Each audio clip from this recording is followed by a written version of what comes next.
this session, biomarker-based approach for rapid diagnosis, led me to introduce you Dr. Jean-Louis Marty, who is sending the future of biosensors. Thank you for being here. We are very curious. I'm very curious about your project. Thank you. Okay. I think. Thank you.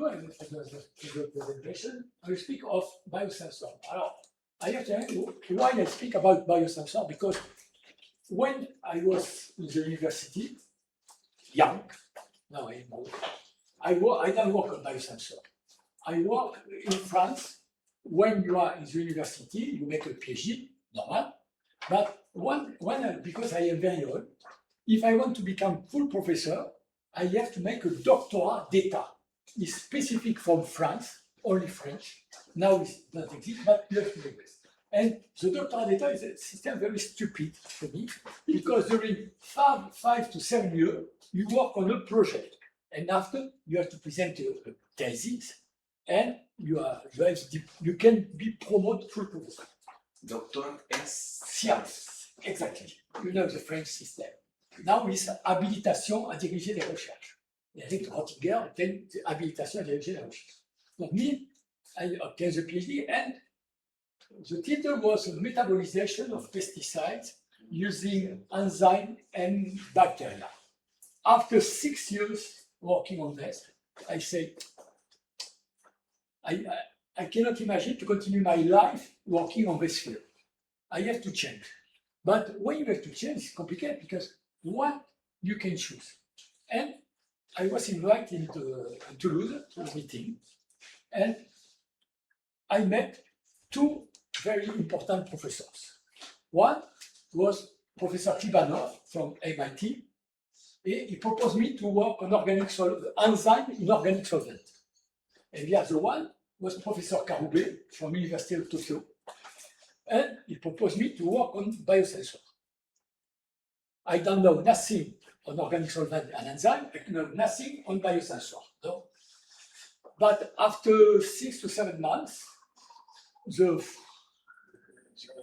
university pushed me to go to Tokyo. They give me a grant to go to Tokyo. I said, okay, I will go to Tokyo, because there is some people in France working in biosensor. Maurice Contat, Pierre Poulet. But when you are associate professor in the university, you cannot obtain a sabbatical year to work in Toulouse or Lyon. But to work abroad, you can obtain a sabbatical year. Donc, I obtained a sabbatical year to go to Tokyo. I never traveled with it earlier, but it was a change of the world. When I arrived in Tokyo, there is no mobile phone, no computer. Because now when you are traveling with a computer, the mobile phone is easy.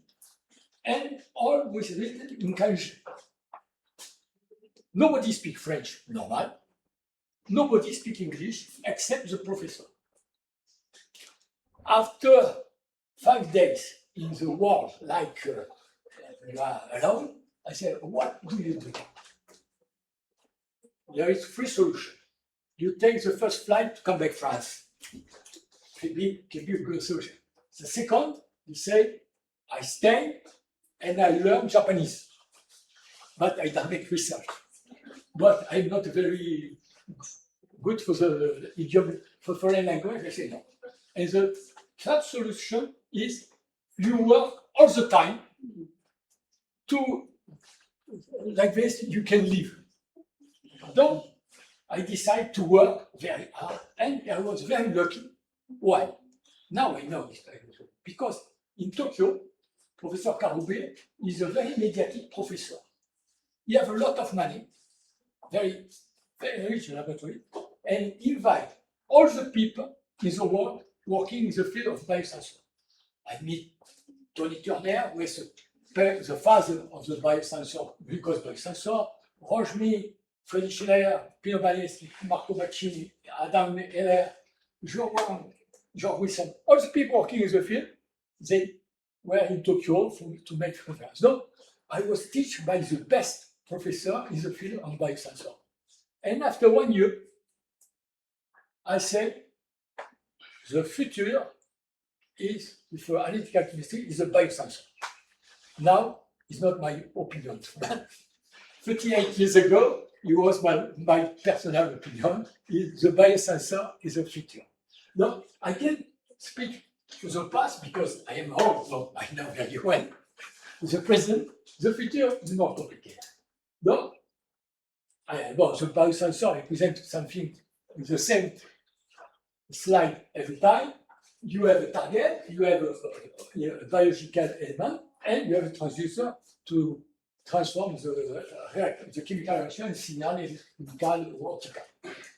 This, but if today all the people speak about biosensor, well, it's due to one person. The person was Leland Clark, because 70 years ago, the majority of you were not born. Me, I was born. But you know. Donc, he said that it's possible to detect the glucose using an enzyme. But at the beginning, he said, when you use the glucose and the glucose oxidase, you can measure the oxygen, the decrease of oxygen, but it's not very sensitive. And 4 years after, not 6 years after, you have Lyon and Clark work together and they make the first enzyme electrode. The first enzyme electrode is not a biosensor, it's an enzyme electrode.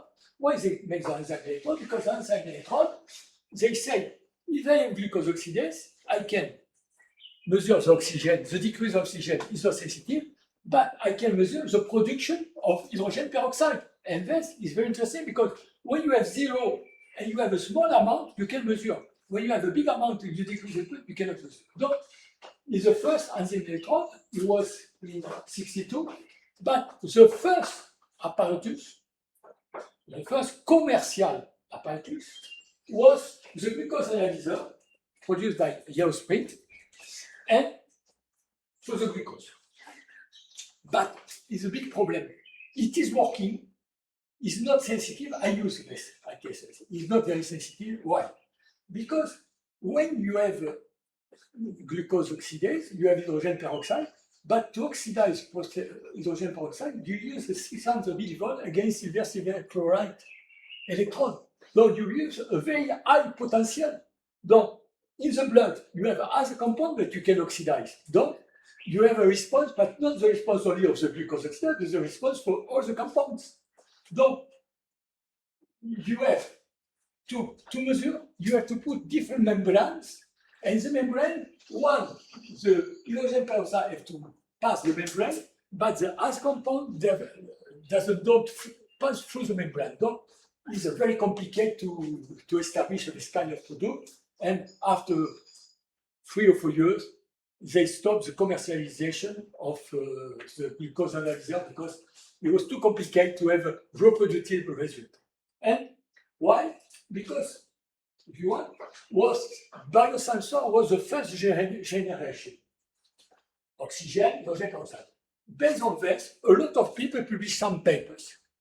They use an enzyme will oxidize the substrate, you produce oxygen, hydrogen peroxide, and you can, at this period, you can publish a paper because you have not to work in real samples. You take artificial sample, it's working.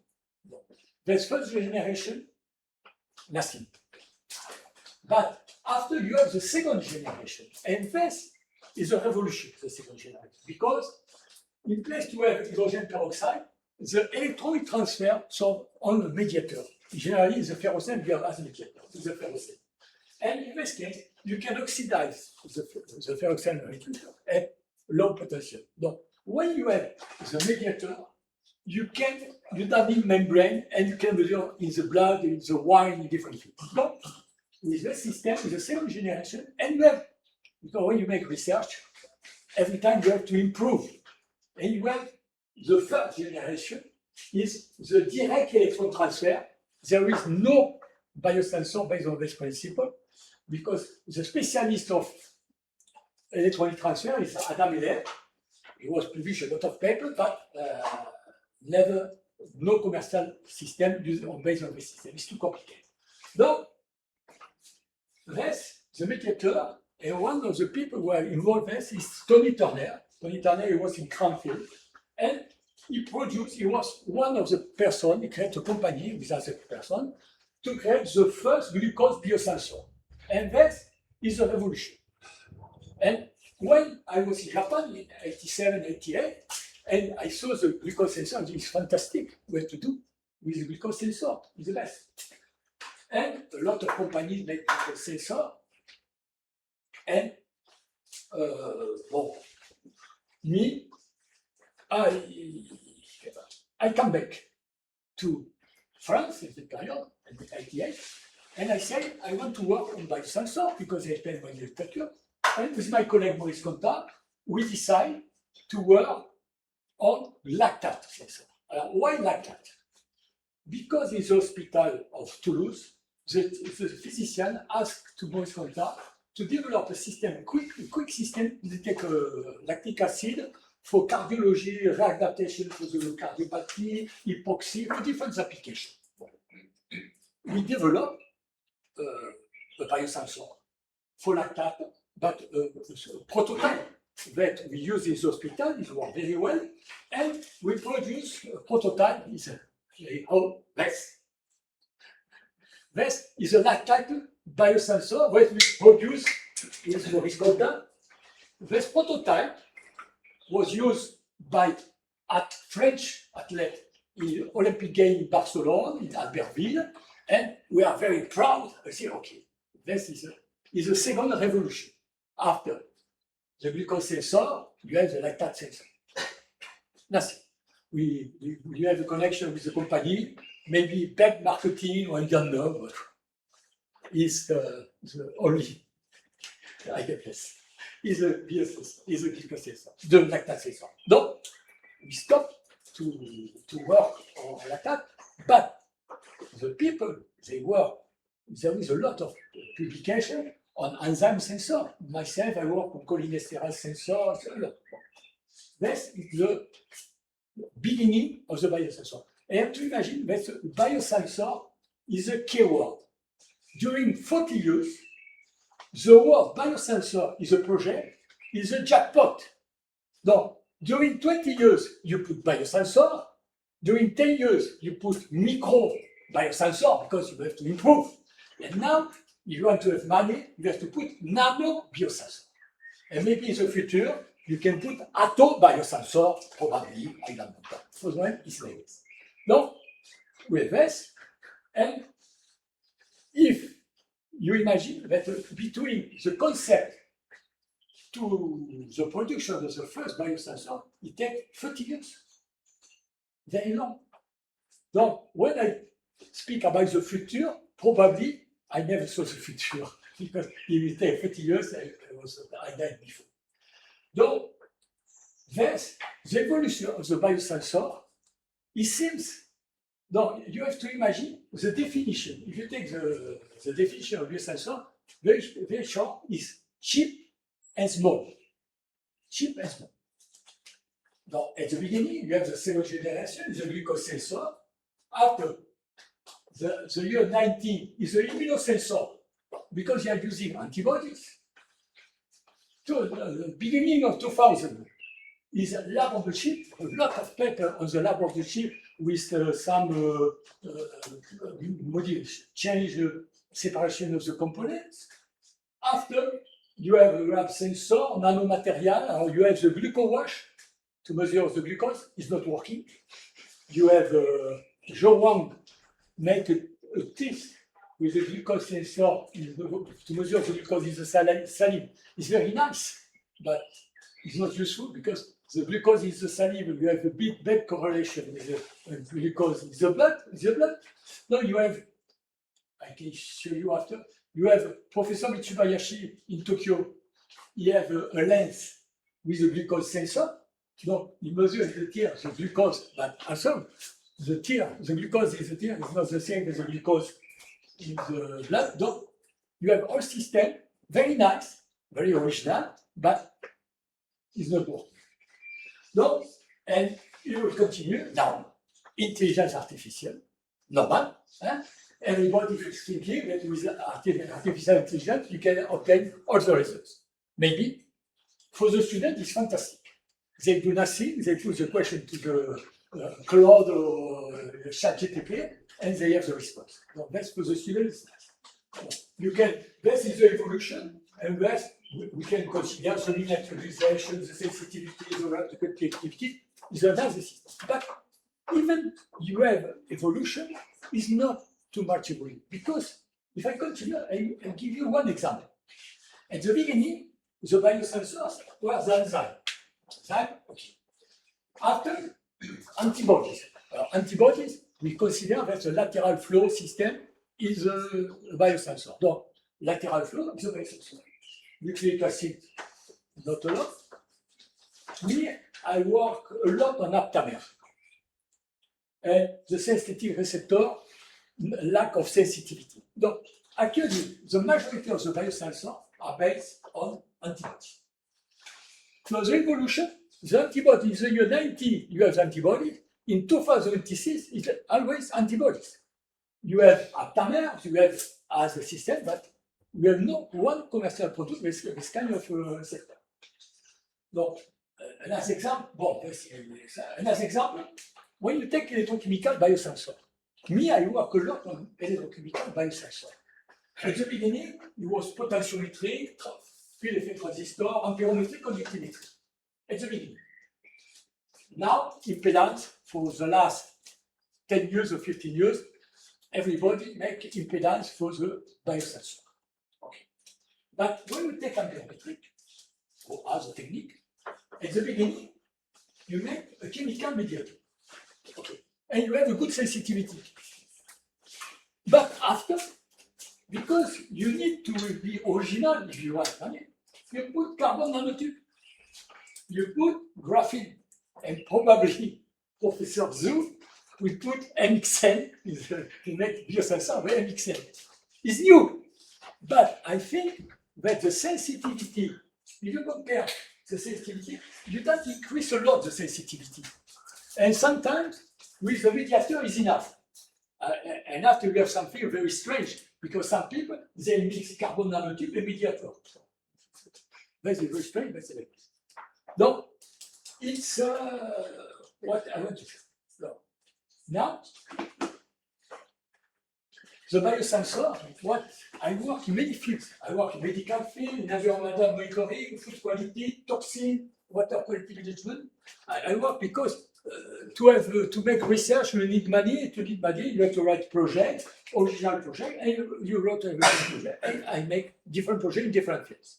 But my personal opinion is my personal opinion. So maybe you can agree. For me, the future of the biosensor, there is two possibilities. Or the food quality monitoring is a small cluster, and the big is a medical field. Why is the medical? Because in the medical, if something is working, the market is a huge market. You imagine that today, 90% of the market of the biosensor is a glucose sensor. Glucose sensor was created in 1986. 40 years after, 90% of the revenue is a glucose sensor. Donc, for this reason, I say, me, 40 years ago, I think that the glucose sensor, the biosensor was the future. Now, I'm not sure it's the future, because people now, they want multi-analyte. It's not with one electron that you can make multi-analyte. So, my opinion, the future, future is difficult to predict the future. So, for me, the future is wearable and continuous as monitoring. But the main problem is the glucose. I know very well now the guy, Professor Wilson, he began to make implantable glucose sensor in 1997. And another one. Okay? But it's very important to have implantable for the insulin pump to connect the glucose to the insulin pump, like the quality of life of the person who's diabetic. And the market increased because the number of the diabetes increased. In many countries, where they eat more and more, not only in Europe, but in Asia, the number of diabetic increase, donc the market increase. The second is a low-invasive glucose monitoring. Alors, maybe with intelligence artificial, maybe you can connect the sweet analysis with the saliva or with the glucose in the blood. I don't know. For me, I think no, but I read a lot of paper and I tell you that. But the real future is for the people working in the field of sensor, they are thinking to predict infection before symptom. You have some information and you connect all the information to say probably you can have a symptom. Or early cancer signature because you have biomarker. But if you have biomarker, I think it's not for, you cannot give a biosensor to one person to detect himself if he has a biomarker. Or you have implantable smart biosensor. That is what the people want to have is an implantable sensor. Donc, this, the future in the medical field is a cancer marker and the glucose. Probably is the two most implantable biosensors. So now, even I think that the future is not the biosensor. I cannot change when we are old, you cannot change. No, you continue to work on biosensor. No, but it's not a biosensor. We work on two projects. One is high-flow biosensor with increased sensitivity and specificity. And I show you two projects that you detect some compounds using using biosensor, because you imagine that in 94 Biacor produce, the pharmacien produce a Biacor. But in 1990, they call the Biacor biosensor. At the beginning, it was not a biosensor, but they understand that it's better to put biosensor. So, the first project is developed in Vesla, under supervision of Professor Giorgio, is detection of antibiotic residue, detection of pathogenic bacteria, and the most interesting is the interaction between the bacteria with the antibiotic in real time. This is the more interesting of the project. Me, I speak only of VES, but VES is a real biosensor. VES is not biosensor, it's as a system. And you have some people called Christina, more adequate than me. Donc, I am working on this. Very strange, because when Biacor commercialized the first SPR, it doesn't know that with the Biacor, you can measure Faraday current. Though you can make amperometry if you want. Faraday current is. Donc, you can make measure of Faraday current, but also, if you have not oxido-reduction reaction, you can be a change of charge, and you can measure the capacity, and you measure the capacity current is the impedance. Donc, with the Biacor, you can measure, you can make electrochemistry. This is very strange to make electrochemistry with the SPR, but it's possible. And in the laboratory, because they're good specialists in the center of the they couple the two systems, the plasmonic-based electrochemical, they call this PEC, plasmonic electrochemical measurement, and they combine the SPR with the electrochemical measurement. And with this, we can combine the performance of the SPR with the performance of electrochemical. Okay. Donc, the technique, they put a camera to have imaging, to increase the sensitivity of the imaging, and you can, for example, it's not by your work best, to detect one cell on the surface. You can analyze one cell. So this is fantastic work that they develop. And this is the scheme that I know that is made by the laboratory, me only a user. And this is the system that they developed at the beginning with the part most important, this part. You have the cell. So you have SPR, you have electrochemical, you have the salt, and you measure. Now, using that, they are using the system to measure, to make a biosensor. Well, we are detecting antibiotics, but you imagine that you can detect what you want. It's antibiotic because it's a project, it's antibiotic, but you can detect different doses. At the beginning, when you begin a project, you have to control that you have a good electrochemical response. And what is more interesting, what's interesting, that you can create the cyclic voltammetry measuring by SPR. No, this is more original than US.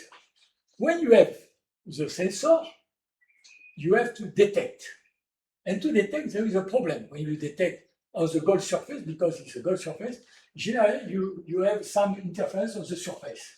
And when you measure on the surface, you see that the surface is not stable. So you have to stabilize the surface of the gold electron. So if you want to stabilize, you have different systems. Pharmacia develop system. Donc you can use mercato decanol, mercato benzoic acid. In the lab, they test different assays, but the best result were obtained with cross-linked BSA. With cross-linked BSA, you have a surface stable. You can use milk, you have not modification of the surface. So when you make BSA, crossing BSA, you have a good surface. And after, the surface is the same, that is the condition, and you can detect antibiotic. Antibiotic, you have two possibilities. Or you have antibodies, or you have aptamer. Now, in the lab, they use a lot of antibodies. So they use antibodies, but me, I use aptamer. So we test some assay with aptamer, and we obtain good response. That is the signal resulting with electrochemical and with the system, with the plasmonic electrochemical system, is very sensitive compared to the chemical, it's more sensitive. So, but it's not the objective of the project, is the second and the first part. This is the part easy. I think the detection of antibiotic is not the part more difficult. That's the first example, but when you detect antibiotic, you can detect what you want. This is with the system. Now, I want to present another approach to detect mycotoxin, because I work on aptamer and mycotoxins. During 10 years, it was my research. And that's when you work on mycotoxin, you can, if you make you can use antibody, peptide, limit, aptamer, and you can make biosensor, lateral flow, or ELISA, complete ELISA system. Now, if you go on the market, the commercial product, all are based on antibodies. All. Very strange because antibodies, they have 50, 60 years, and you have aptamer can be very efficient, but it's difficult to make the transfer to aptamer.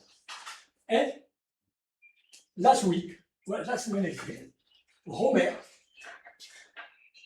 company, is the specialist of mycotoxin, and they solved a lot of lateral flow ELISA.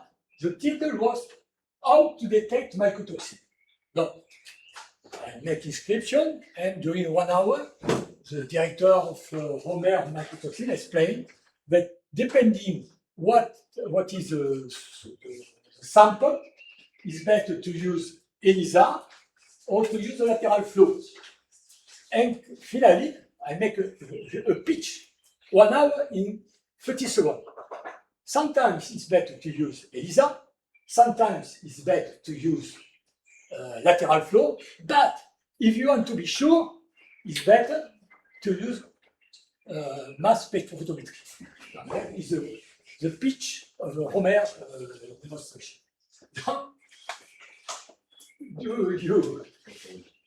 Me, my personal opinion, I think that for this kind of study, it can be very important to use aptamer.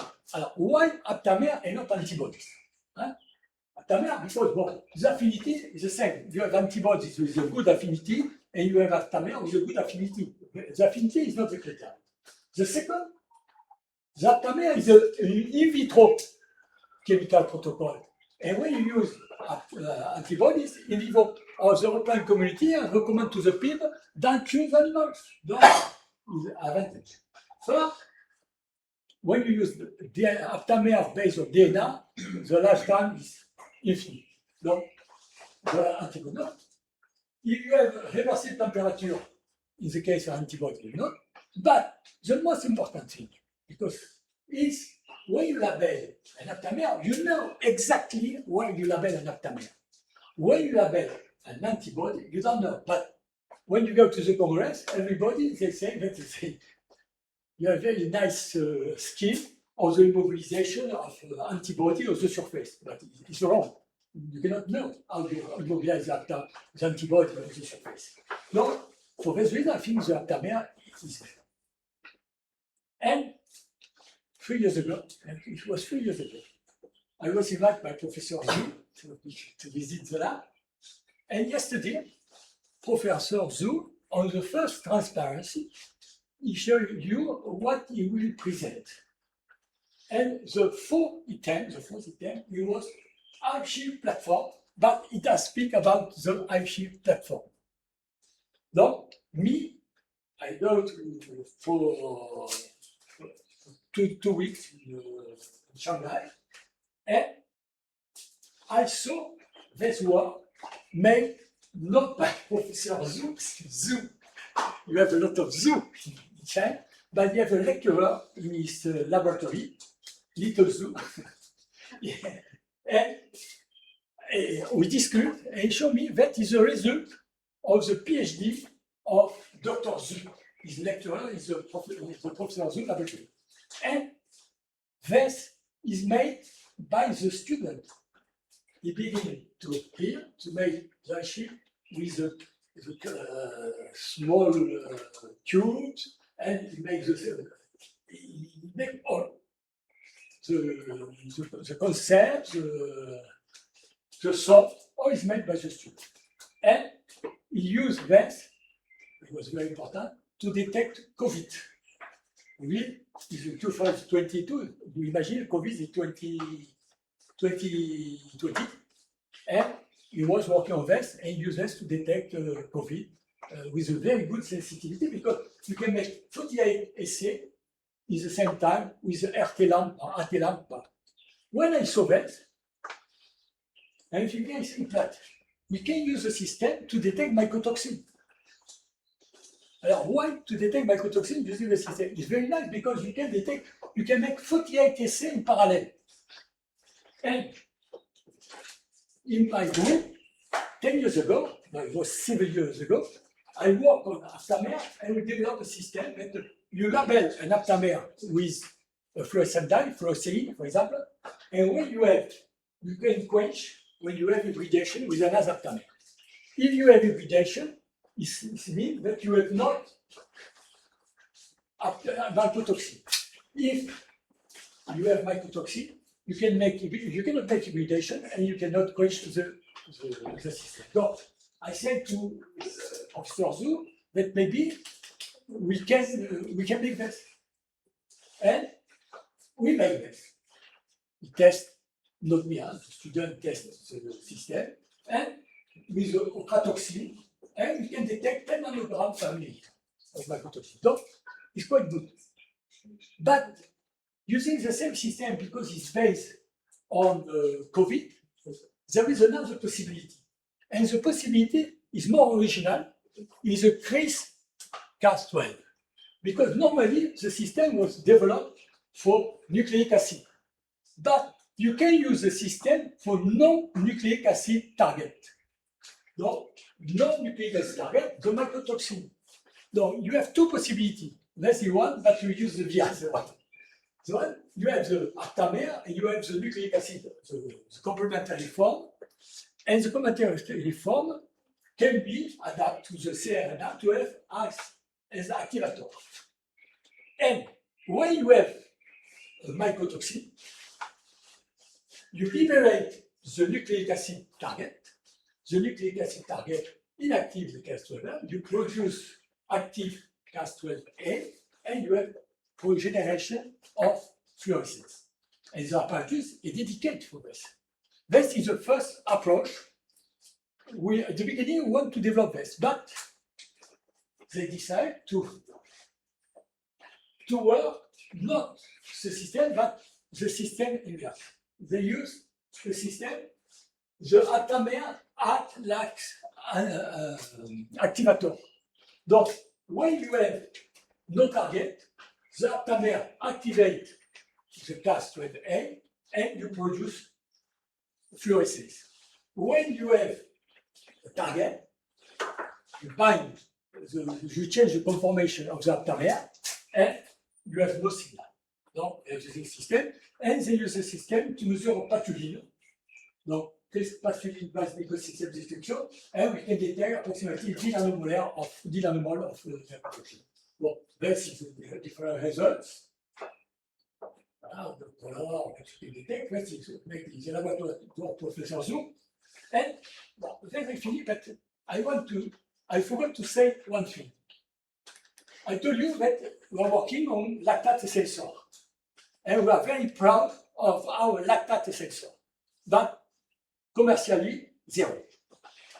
0, 2 plus 0, 2 plus 0. But yesterday, after the dinner, I discussed with Professor Zhu. And Professor Zhu told me that he has a contract with a Chinese company to develop a lactate sensor. This is strange because we have a lactate sensor, no market, and now in China, the company put money to ask to Professor Zhu to make the lactate sensor, and maybe they have application. I don't know what is the application, but it's strange because I am very happy because 36 years after, I think we have a good idea to develop the lactate sensor, even it was not commercially successful. Thank you for your attention.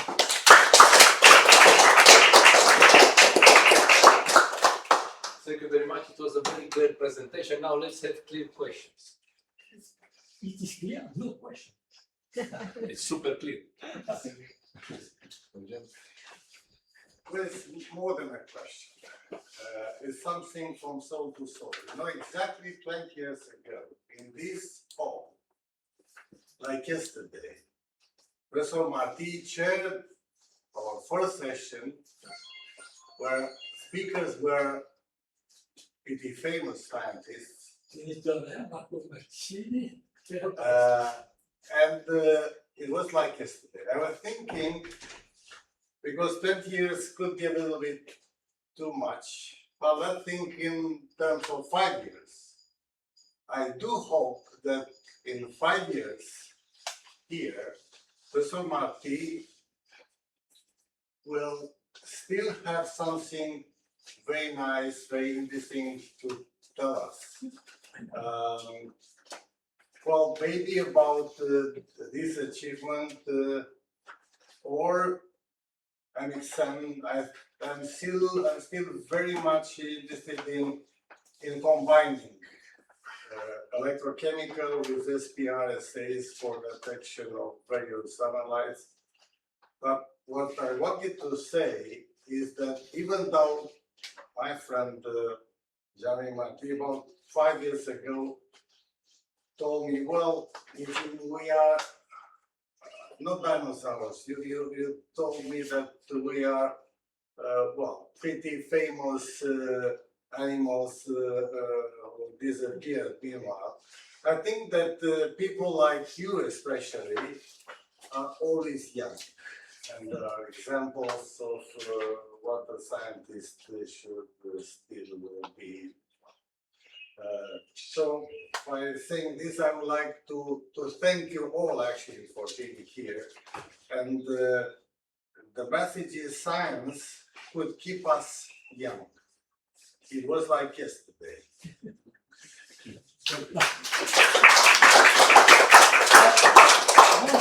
When I say that for me the future of the biosensor is not very fantastic because in France, we have, when I begin, you have 4 like the Mousquetaires. 3 Mousquetaires, there are 4. There is Pierre Coulet, Maurice Contal, Nabil Elmur, and Daniel Thévenot. There are 4 laboratories dedicated to biosensor. Only 90% biosensor. And now David and Gulf died. Nas died, Pierre is very old, they are very old, older than me. And now in their laboratory, there is no biosensor. In my group, there is 10% biosensor. In the group of Muslim, 0. In the group Percoulet, 20%. And there is no other group, not. Because the biosensor, like cheap and easy to use, there is no future. No, you have to make system very sophisticated, to have a big apparatus, to have a multiplex analyze. And then, in France, I think there is no laboratory able to do that, because in France, when you are biochemist, you are biochemist. You cannot make physics or automatic like this. And the difference between the French laboratory and, for example, a Chinese laboratory, because in Chinese laboratory, they begin to zero to the end. If they need the salt, they make the salt. If they need the apparatus, they build the apparatus. If they need an antibody, they make the antibody. Me, if I need an antibody, I buy the antibody. I focus on it. So I think that the future of the biosensor will be on the multi-analyte, and there is no group in France able to develop this kind of product. Maybe in Romania, in China, or in India, but not in France. So there's a reason. My personal opinion on the biosensor. Like we can tell you, welcome to Romania.